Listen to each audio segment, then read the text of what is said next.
Hello everyone, Ghost of Etsy is here. Today I have for you the build Kratos needs to go through the end game of God of War Ragnarok.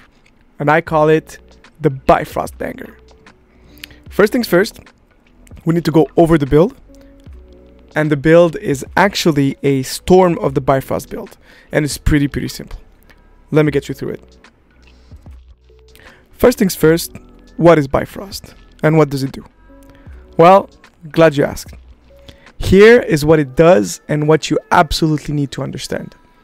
If you also have been the victim of a tyrant boss, turning your beautiful green looking health bar into a purple bar full of despair and death, well, me too. Especially on Give Me No Mercy mode. This is what it does. Bifrost functions as a debuff applied to your health bar. After an initial hit, if the subsequent hit lands, your purple part of the health bar that you have is gonna be taken off. And also at the same time, even if you're hit once with Bifrost, the Bifrost is actually gonna accumulate on your health bar to until around 25% from what I've seen. If then you get hit again by a Bifrost or a non-Bifrost attack, you will lose all the 25% plus the actual attack damage that you just received. So this is really important to understand. So we're gonna deal some Bifrost damage. That's why it's called the Bifrost Banger. This is possible because we have what we call the Seal of Runic Storm. This is an amulet enchantment that you will receive a little bit later in the game if you do your side quest, the favors. And this one is when you finish the Burning Skies favor in Vanaheim, in the crater, which is totally optional, but I would strongly suggest to do it, because this is really powerful. But you're gonna ask me, Ghost, what does Seal of Runic Storm do? Well, basically it functions as is. When activating 3 different weapons runic ability in succession, you have around 6 or 7 seconds between each activations.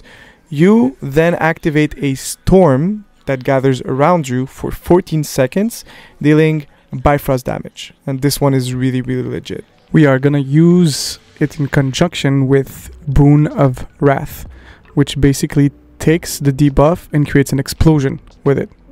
This one actually consumes the status effect that you give to any enemies and converts it into a shockwave of damage. And since we are using Bifrost as our debuff with the Storm of Bifrost, and you can probably see where we're going with this. Activating the storm and then detonating the storm with a shockwave while using our Spartan Rage Wrath. For it to be able to be used correctly, from my testing and from what I've seen, the best way to use it is to be the closest possible to the boss or the enemy.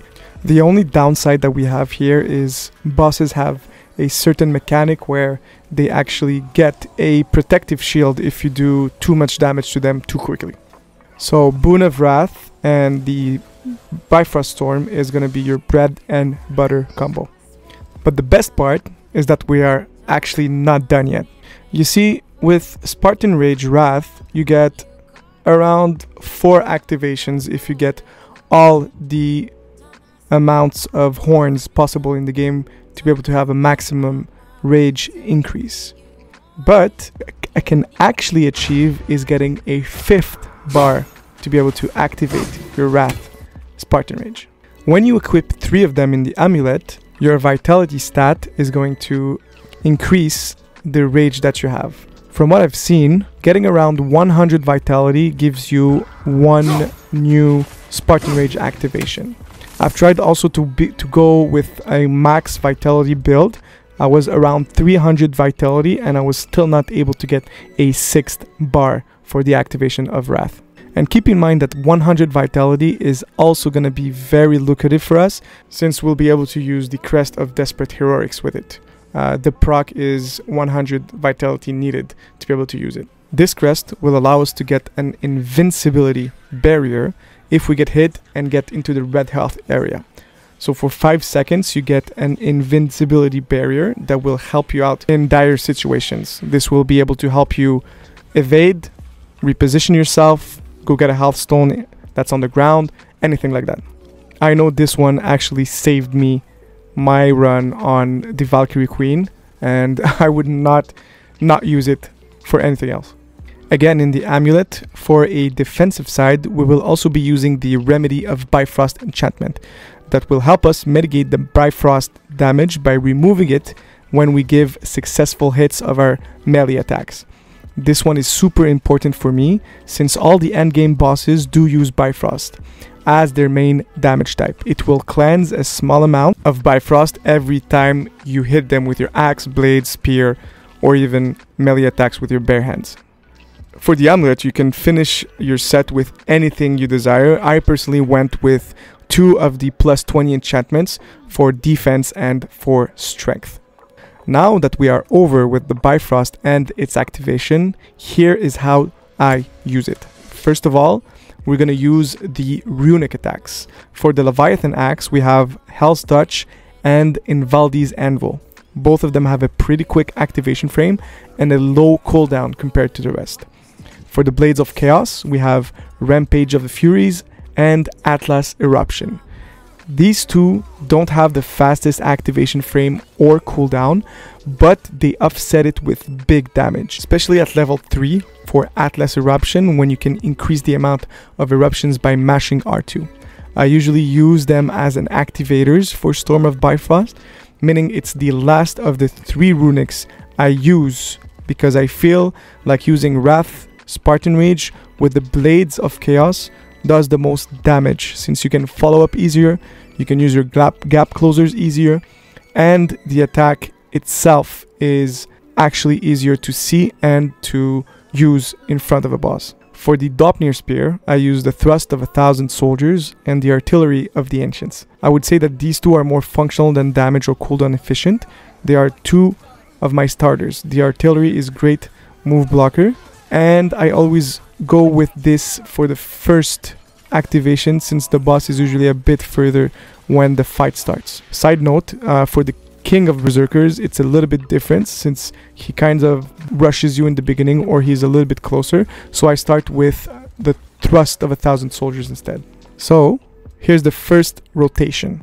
I use Artillery of the Ancient, then Hell's Touch, and I finish it with Atlas's Eruption. Then you can use a couple of melee attacks to get yourself closer to your target, and use your Wrath, Spartan Rage in succession.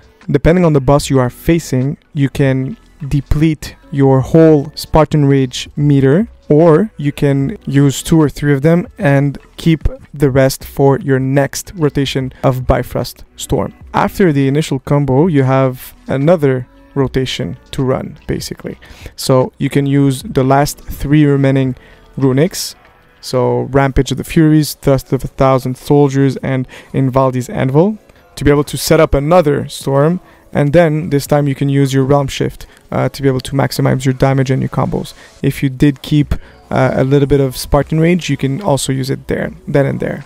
I also suggest to have a Berserker Resurrection Stone. You can have another full gauge of Spartan Rage meter when you come back. Once your 2 rotations are done, usually you should be able to get a third one from your L1 plus R1 abilities, so the ones that have the least cooldowns, if you've timed it well enough and you've been using the downtime to be able to do a little bit of damage to your boss at the same moment. Now the juicy part, the armors and the weapon of choices. We start here with the Steinborn placard, confronting the king and the queen of this game, the real endgame bosses. You will need it. They hit like a truck and move very, very fast. So you will need survivability, since you won't really do a lot of damage to them anyway, even though if you have a lot of strength in your build. You can get this armor by completing the Sleeping Troll quest. You will need to find 4 pieces of scroll and a relic to be able to wake them from their slumbers. There's 4 of them. There's 2 in Vanaheim, 1 in Midgard, and 1 in Alfheim. So if you take a lot of damage and you are able to counter it with some of your own damage to the boss, you will be able to regain some health, which is really, really important and really nice to have. For the wrist armor, we have Surtur's Crushed Arm. This will give us a good amount of strength to be able to offset the fact that we don't have any from the chest piece. The flavor text is also very interesting since it will give us some reduced damage and increased stagger resistance during attacks and skills. This game is good at not mentioning hidden mechanics, and one of them is the stagger meter mechanic, where if you are hit while you do an attack, your attack might not land because their stagger meter is better than yours. Lastly, the waist armor, the Berserker's Waist Guard. This is one of the best in the game. You get it from killing a bunch of Berserkers. I think it's maybe something like 7 or 8 or even 9, but I know that you get it before killing the king. It has a very good overall stat distribution, and the fact that you will receive damage blocking on parrying or on receiving damage is also very good. It has a moderate chance to restore cooldown of the relic when you are hit, when you block, or when you parry, which is almost all of the defensive portions of this game, except for dodging. Talking about the relic, we are using the hilt that gives us a realm shift. This one is obtained after killing Heimdall in the main story.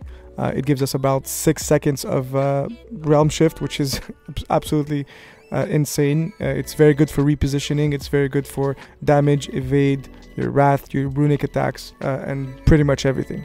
For the weapons, on the axe, we are going with the grip of Dagdale, which when we use properly, we can give a big damage boost, since every time your axe is frosted, when you hold the triangle and you do damage with it, it refrosts right away.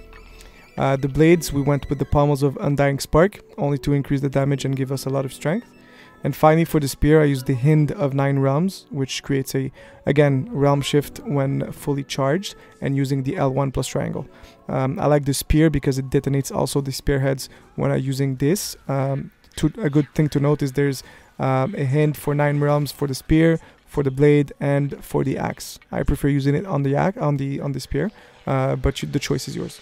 And there you have it. This is the Big Daddy Kratos build. It will help you to go through the endgame and kill the Raven boss, Valkyrie Queen, Berserker King, the Muspelheim bosses, and the gauntlet of mobs that you're going to see there.